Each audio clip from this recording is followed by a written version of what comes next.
Hey guys, today I'm going to show you a crazy way to get more out of your cabbage, and really this works I think for most cruciferous vegetables because it's worked with broccoli. This is something I don't really see happening a lot. I've never heard of it, even other farmers that I've talked to, but this is stuff that happened to me by accident and I learned from it, so I'm going to share with you what they're doing. This is a monster cabbage. Alright, I know these cabbage heads are ugly because, you know, it's summertime, it's hot. I'm coming to clean these beds out.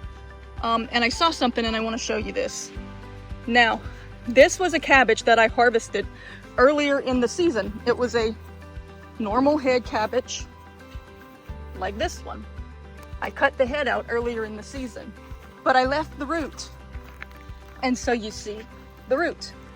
But from the root where I cut the head off, I have grown 1, 2, 3, and it's starting another one, 4 more heads. And if it wasn't so late in the season, so hot and so humid, they would have actually made actual full cabbage. So interestingly enough, that I got 5 heads. I mean, I wouldn't obviously, this is gonna go to the chickens because it rotted on me. It's been real wet and hot lately. Some of this is salvageable, but 5 heads from 1 cabbage because I left the root. Now this is what I really want to show you. This sucker is a cabbage that I planted 3 years ago. I planted this cabbage 3 years ago and I harvested the head, but I left the root in it. Then last winter, it came back again and was massive.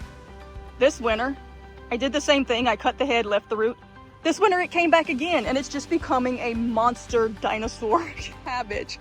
And all of these leaves, the big leaves at the bottom, they're edible. You can cook them just like you would collard greens or mustard greens or anything like that. But it is making an actual head at the top. So cabbage can come back every year if you leave the root. It's just amazing, and it's just getting bigger and bigger. I'm gonna keep leaving the root every year and see what happens to it. So that's just 2 things that I find really interesting, that if I had harvested that other cabbage earlier in the season, I could have gotten more heads from it within the same season, and if I leave the root, I'll get monster cabbage from it next winter. Another thing that I have found out accidentally was with broccoli. One year I grew broccoli, I cut the heads off, then I pulled the stalks up and I just threw them back in the raised bed, covered them with soil thinking they'll compost or whatever. But where the root was laying down, where the stalk was laying down under the dirt, everywhere there was a leaf node, a new stalk came up with a new head of broccoli. It literally grew like sugar cane or a cane pole. The whole stalk laying down in the dirt, covered with dirt, where the no leaves were, new stalks came up with heads of broccoli. They weren't as big as the original head, maybe half the size, but there was like 4 or 5 per stalk. So that's really interesting, and those also came back the next year as well. So I know we typically with cruciferous vegetables plant, harvest, and just chop it all up and start over the next year. But I'm finding I'm getting a lot more yield by leaving those roots. They don't do anything through the summer. It's too hot. They just lay dormant under the soil and they come back on their own.